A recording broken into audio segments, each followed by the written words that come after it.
성경 속에는 뒤돌아보지 않는 믿음을 가진 사람들이 많이 등장하고 있습니다.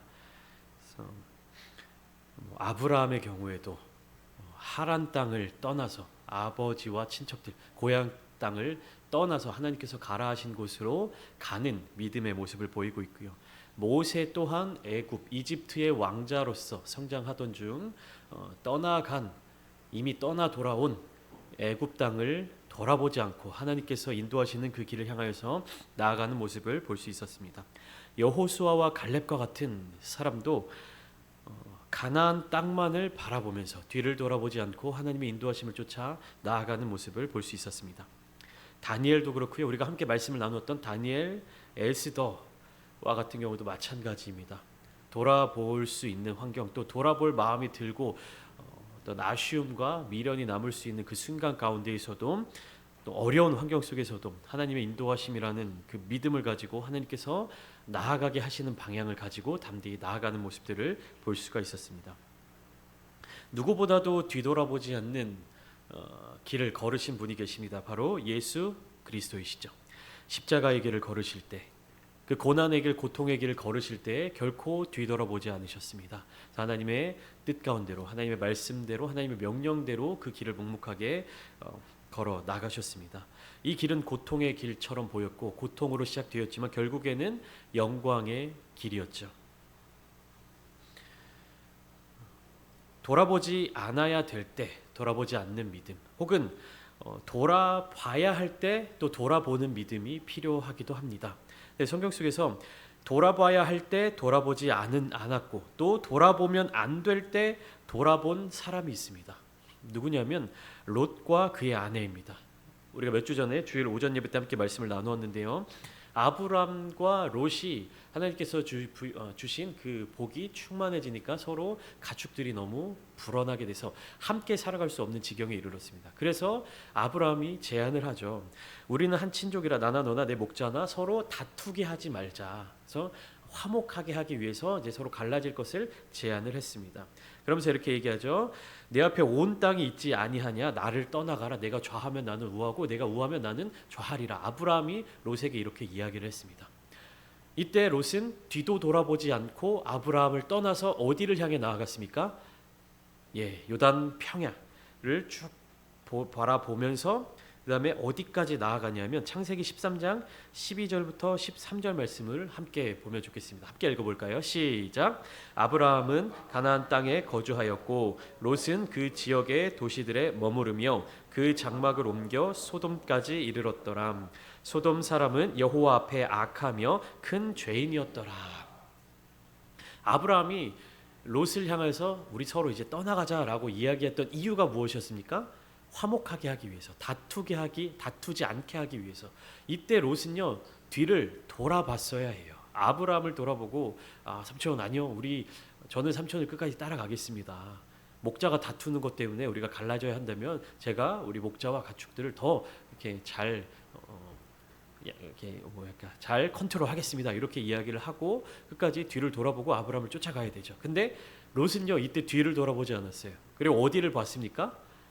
넓은 평야를 봤어요. 더 좋은 땅을 봤어요. 근데 그 좋은 땅의 마지막에 있는 곳이 결국 어디였어요? 소돔 땅이었습니다. 그러니까 소돔만을 바라보고 더 좋은 곳으로 이렇게 이동하다 보니 결국에 도착한 곳이 소돔인데, 소돔은 어떤 도시였습니까? 죄악이 가득 찬 도시였습니다. 죄악이 가득 찼다는 것은 하나님을 두려워하지 않는다는 것입니다. 하나님을 두려워하지 않는다는 것은 하나님과 상관이 없는 도시라는 의미죠. 그렇게 소돔은 심판의 대상, 멸망의 대상이 될 수밖에 없었습니다. 롯은요 뒤를 돌아봐야 했을 때 돌아보지 않았어요. 롯이 소돔 땅에 들어감으로 말미암아 우리는 창세기 18장을 통하여서 이 세상 가장 위대한 중재 기도 중에 한 가지를 발견할 수 있게 됩니다. 아브라함의 중재 기도가 나타나고 있죠. 내가 만일 소돔 성읍 가운데에서 의인 50명을 찾으면 그들을 위하여 온 지역을 용서하겠다라고 하나님께서 말씀하셨어요. 소돔의 죄악이 너무나도 컸기 때문에 더 이상 두고 볼 수가 없어서 이 지역을 심판해야 되는데, 그 심판의 대상이 되는 소돔 땅 안에 혹시나 의로운 사람, 하나님을 찾는 사람이 50명이 있다면 그 온 성읍의 죄악으로 말미암아 그 의인들이 함께 멸망당하는 것이 안타깝기 때문에 하나님께서 말씀하셨죠. 의인 50명만 있으면 내가 그 온 50명으로 인해서 온 성읍을 용서하겠다. 이때 아브라함이 살짝 하나님께 딜을 합니다. 협상을 합니다. 하나님 50명의 의인을 위하여서 심판을 멈추시겠다, 용서하시겠다라는 그 말씀 너무나도 감사합니다. 그런데 혹시 50명 중에 딱 5명 모자라서 5명이 부족하여서 45명의 의인이 있으면 어떻게 하시겠습니까? 이렇게 물어봅니다. 하나님이 아브라함의 그 이야기를 듣고 내가 의인 45명으로도 그 성읍을 용서하리라 말씀하십니다. 아브라함 여기서 한 걸음 더 나아갑니다. 그러면 거기서도 또 5명 부족한 40명의 의인이 있으면 어떻게 하시겠습니까? 심판하시겠습니까? 이렇게 이야기합니다. 하나님께서 대답해 주시죠. 내가 40명으로도 그 성읍을 용서할 것이다. 그러자 아브라함이 조금 더 용기를 냅니다. 이번에는 5명을 깎지 않아요. 10명을 깎아버립니다. 30명이 있다면 어떻게 하시겠습니까? 30명이 있어도 내가 용서하겠다. 아브라함이 더 과감하게 나갑니다. 10명 또 깎아요. 20명이 있으면 어떻게 하시겠습니까? 내 용서하겠다. 마지막으로 한 번 더 제가 하나님께 여쭤보겠습니다. 만약 10명이 있으면, 의인 10명이 있으면 용서해 주시겠습니까? 이렇게 할 때 하나님께서는 10명으로 인하여서 내가 그 성읍을 용서할 것이다 말씀해 주시죠. 그런데요, 그 소돔 성읍에는 의인 10사람이 없었습니다. 롯이 그 소돔 성에 가서 머물렀죠. 롯이 만약에 하나님께서 의롭다 여겨주시는 의인이라고 하면 롯과 그의 아내와 그의 2딸, 4명의 최소한 의인이어야 하는 것이죠. 그리고 그 딸들과 결혼할 사위 2명도 있고 그 주변에 이웃들이 있을 텐데, 이 롯은요 그 죄악으로 가득 찬 소돔 땅을 뒤도 돌아보지 않고 거기로 들어간 이후에 의로운 삶을 살아내지 못했습니다. 그가 의로움을 전파하고 증거하고 이웃들을 의로운 삶의 자리 가운데로 인도해야 하는데 오히려 어떻게 됐습니까? 의로웠던 롯이, 베드로서에 말하면 의로웠던 롯이 고난을 당했다 라고 이야기를 하고 있습니다. 오히려 그의 의로움이 상실해가는 그런 모습들을 보이게 되었다는 것입니다.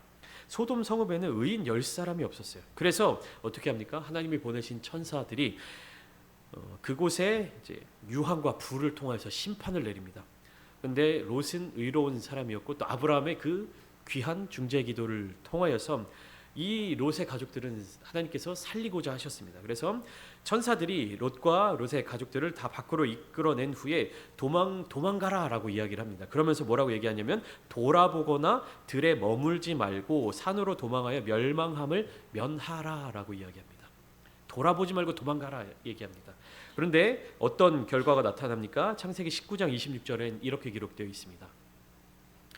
롯의 아내는 뒤를 돌아보았으므로 소금 기둥이 되었더라. 왜 돌아보았을까요? 그러니까 뒤를 돌아본다는 것은요 어떤 의미가 담겨져 있냐면요 미련이 남았다라는 것입니다.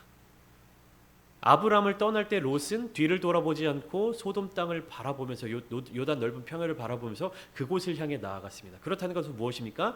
그때 당시 롯의 마음은 아브라함에게 미련이 없었다는 거예요. 자기의 가축, 자기의 재산 이것들을 어떻게 더 잘 관리할지 어떻게 더 불려나갈지를 살펴보면서 앞만 보면서 나아갔다는 겁니다. 그런데 그 심판받는 멸망의 소돔 땅을 떠나는 롯의 아내가 뒤를 돌아본 이유는 무엇입니까? 소돔에서의 삶의 어떠한 것들이 미련으로 남았기 때문에, 그렇기 때문에 뒤를 돌아보았다는 것입니다. 우리가 다른 사람들과 이야기를 하면 여러 가지 특징들이 있는데요. 지나간 과거의 이야기를 굉장히 많이 이야기하는 사람이 있는 반면에 다가올 미래에 대한 이야기를 많이 하는 사람들이 있습니다. 지나간 과거를 많이 이야기하는 사람의 특징은 무엇이냐면요. 자기의 인생에 있어서 가장 좋았던 시절이 어디에 있는 겁니까? 과거에 있는 겁니다. 앞으로의 더 좋은 일이 있을 것이다 라는 기대감보다도 무엇이에요? 나의 인생의 찬란했던 순간은 과거에 있다. 나의 어떤 외모라든지 어떤 능력이라든지 재력이라든지 어떤 건강이라든지 이런 등등에 있어서 내가 기준으로 세우고 내가 판단했을 때 나의 삶에 있어서 가장 좋았던 때가 이미 지나가 버렸다라고 생각하는 사람. 농담삼아 요즘에는 이런 말들 잘 안 쓰지만 나 때는 말이야 이런 말 많이 하는 사람들에 대해서 우리가 속된 말로 이제 꼰대라고도 이야기하고 뭐 그렇게 이야기를 하는데, 그때는 옛날에는 이런 말을 많이 하는 사람들은 자기 인생에 가장 좋았던 시기가 과거에 머물러 있는 사람입니다. 반면에 다가올 미래에 대한 이야기를 많이 하는 사람은요, 나의 인생에 있어서 가장 좋은 날이 아직 오지 않았다. 지금도 좋지만, 과거에도 좋았지만 앞으로 나에게 있어서 더 좋은 미래가 예비되어 있음을 믿는 사람입니다. 이런 사람은 다가올 미래를 이야기하고 뒤를 돌아보지 않습니다. 제가 한 가지 책을 읽었는데요. 누가 이제 선물로 이 책을 주셔가지고 죽은 교회를 부검하다라는 책입니다. 표지가 이렇게 되어 있는데요. 두란노 서적에서 2022년에 출판된 책인데, 교회들이 사라져가는 10가지 이유 그리고 그 사례들을 소개하는 책입니다. 그러니까 왜 미국의 교회들이, 유럽의 교회들이 점점 사라져가고 있느냐, 왜 성도들이 줄어가고 있느냐, 교회들이 왜 힘을 잃어가고 있느냐라는 것을 소개해주는 책이에요. 그래서 실제적인 사례를 들어가면서 그 교회들을 가서 진단하고 목회자들을 상담해주면서 어떤 이유 때문에 교회들이 점점점 문을 닫아가는구나, 생명력을 잃어가는구나라는 것을 책으로 정리한 그런 내용들입니다. 그 10가지 사례가 소제목으로 다 있는데, 그중 두 번째 챕터가 어떤 제목이었냐면 과거의 영광, 어떤 변화도 한사코 거부했다라는 제목입니다. 그러니까 죽은 교회들은 오랫동안 과거를 전성기로 여기며 살아왔다는 것이에요. 변화하지 않으려는 고집과 함께 죽어갔다. 그리고 그 교회들은 과거를 붙잡고 싸웠다라는 이야기입니다. 좋았던 옛날, 늘 해오던 방식들, 그리고 그것들이 오늘날부터 미래까지 계속해서 이어지기를 바라는 그런 방법들을 계속 고수하고 있는 거예요. 변화를 받아들이지 않고 과거에 좋았던 기억들만을 붙잡고 계속 거기에 머물러 있는 교회들이, 10가지 교회들이 죽어가는 이유 중에 한 가지로 주제가 설정되어 있다라는 것입니다. 한 단락을 제가 그 책에 나온 내용을 한번 읽어드릴게요. 한번 들어보세요. 저자는 이렇게 이야기합니다. 나는 히브리서 11장을 즐겨 읽는다. 대부분의 성경 편집자들은 이 장에 믿음의 영웅들이라는 부제를 삽입했다. 아벨이나 에녹, 노아, 아브라함, 사라로 시작되는 다양한 믿음의 선진들이 이 히브리서에 등장하고 있죠. 히브리서 기자에 따르면 이 모든 사람들은 순종의 결과가 무엇인지 모르는 상황에서도 하나님께 순종했기 때문에 믿음의 영웅들이었다. 그들은 스스로를 이 땅과 이 생의 나그네요, 이 지구의 임시 거주민들로 여겼다. 그들은 이 생이 잠시뿐이고 더 나은 영원한 삶이 자신들을 기다리고 있는 줄 알기에 자신들의 안위, 집, 삶의 방식, 재물을 기꺼이 포기했다. 그들의 마음속에 좋았던 옛날은 존재하지 않았다. 그들의 가장 좋은 날은 미래에 있었다. 그들은 이 생이 편하게 즐길 시간이 아니라는 사실을 이해했다. 이렇게 한 단락을 기록하고 있습니다. 그들의 마음속에 좋았던 옛날은 존재하지 않았다라는 이 말이 제 마음속에 굉장히 깊이 와닿았습니다. 그들의 가장 좋은 날은 미래에 있었다라는 것이에요. 그들의 소망은 미래를 향하고 있었다라는 것입니다. 히브리서 11장에 등장하는 인물들은 한 사람 한 사람들이 정말 대단한 인물들이고 위대한 사람들이었습니다.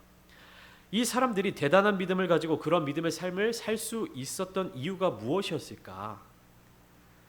그들의 가장 좋은 날이 아직 오지 않았기 때문이라고 설명하고 있는 겁니다.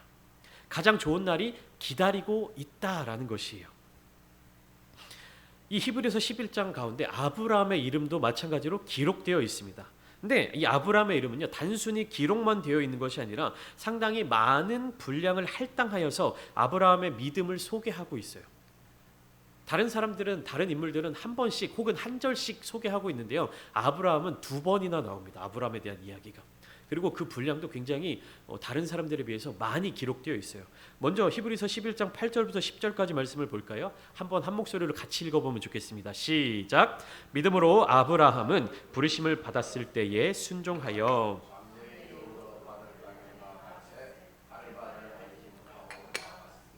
믿음으로 그가 이방의 땅에 있는 것 같이 약속의 땅에 거류하여 동일한 약속을 유업으로 함께 받은 이삭 및 야곱과 더불어 장막에 거하였으니 이는 그가 하나님이 계획하시고 지으실 터가 있는 성을 바랐음이라.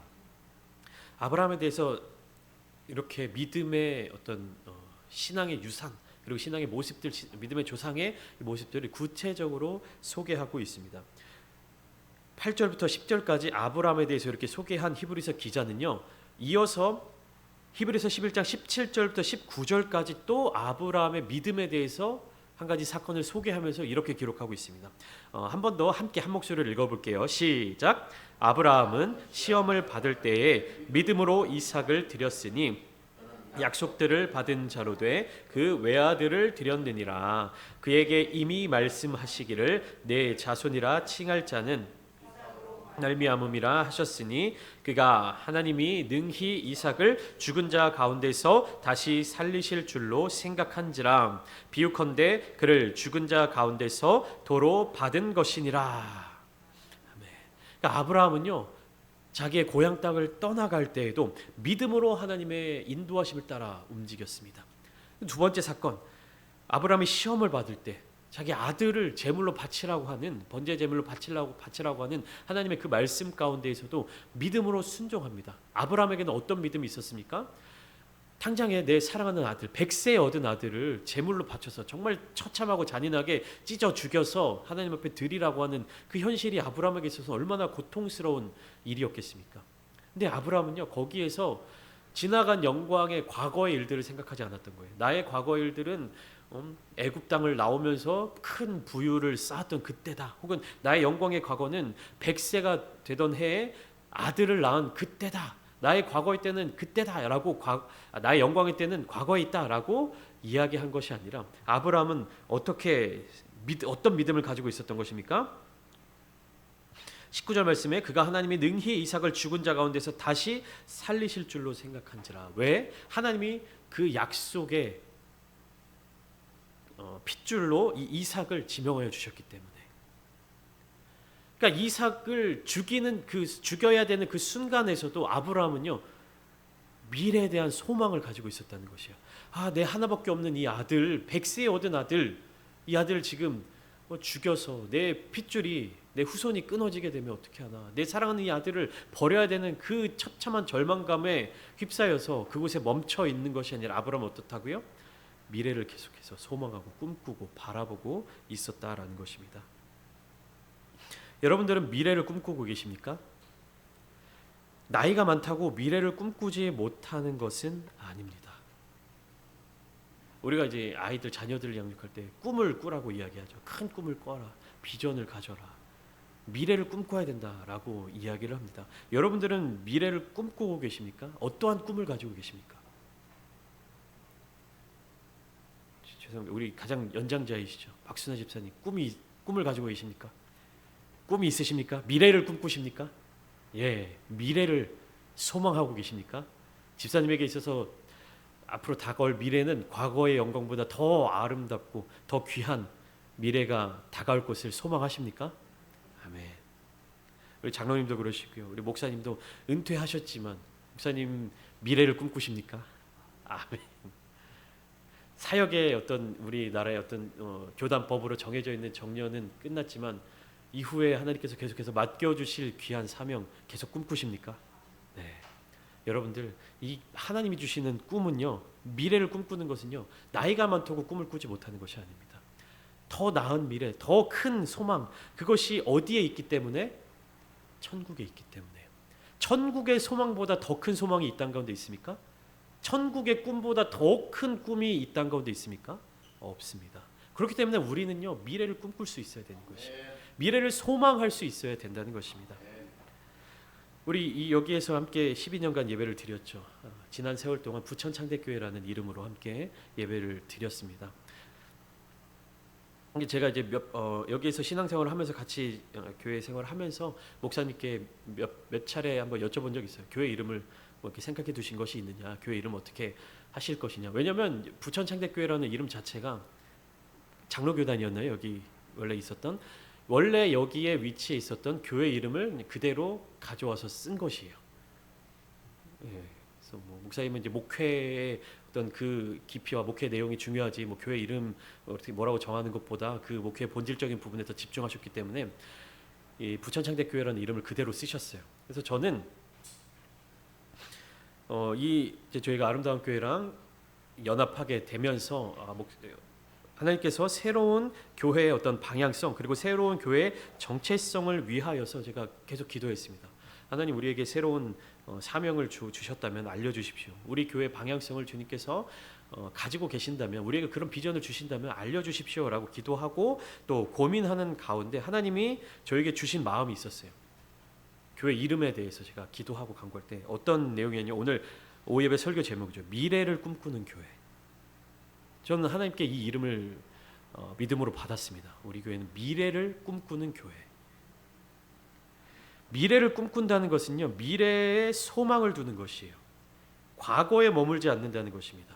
하나님의 인도하심을 매일매일 경험하며 그 길을 순종으로 걷는다는 것이에요. 오늘 본문 말씀을 한번 보시면 히브리서 11장 16절 자막으로 한번 띄워주시면 제가 읽어드리겠습니다. 그들이 이제는 더 나은 본향을 사모하니 곧 하늘에 있는 것이라. 이러므로 하나님이 그들의 하나님이라 일컬음을 받으심을 부끄러워하지 아니하시고 그들을 위하여 한 성을 예비하셨느니라. 하나님이 예비하시는 한 성은요, 하나님 나라 저 천국에 있습니다. 저 천국입니다. 그러나 우리는 이 땅에서 하나님의 나라를 이루어 가야 합니다. 이곳에서 천국을 누려야 합니다. 그들이 이제는 더 나은 본향을 사모한다라는 이 본문의 말씀은요, 믿음의 선진들, 믿음의 사람들이 추구하고 있는 것, 바라보고 있는 방향이 어디인지를 알려주고 있는 것입니다. 더 나은 본향을 사모하며 살아갔던 사람들이 바로 믿음의 용사들이었던 것이에요. 이들이 바라본 것은 어디입니까? 하나님 나라, 하늘에 있는 것이었습니다. 그리고 하나님은요, 바로 그 미래를 꿈꾸는 사람들을 향하여서 내가 너희의 하나님이다. 내가 너희의 하나님이다. 내가 부천 창대교회의 하나님이다. 내가 아름다운 창대교회의 하나님이다. 내가 류지성 목사의 하나님이다. 내가 너희들 한 사람 한 사람의 하나님이다 라는 것을요, 부끄러워하지 않으셨다라는 겁니다. 왜요? 미래를 꿈꾸는 사람들이기 때문에, 더 나은 본향을 꿈꾸는 사람들이기 때문에. 그리고 더 나아가 하나님은 그런 믿음의 사람들을 위하여서 한 성을 예비하셨습니다. 하나님이 이 성을 예비하셨다는 것은 무엇입니까?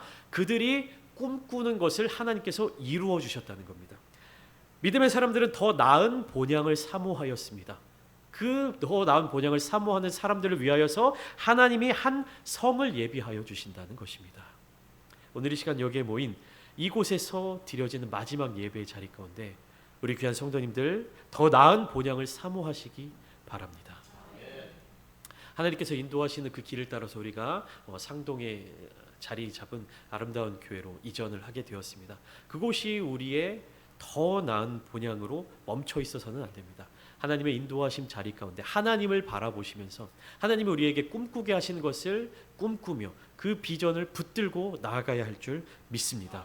우리의 소망은 이 땅에 있는 것이 아니에요. 교회 건물에 있는 것이 아닙니다. 교회 재정에 있는 것이 아닙니다. 교회의 겉모습에 있는 것이 아닙니다. 우리의 소망은 하나님께 있습니다.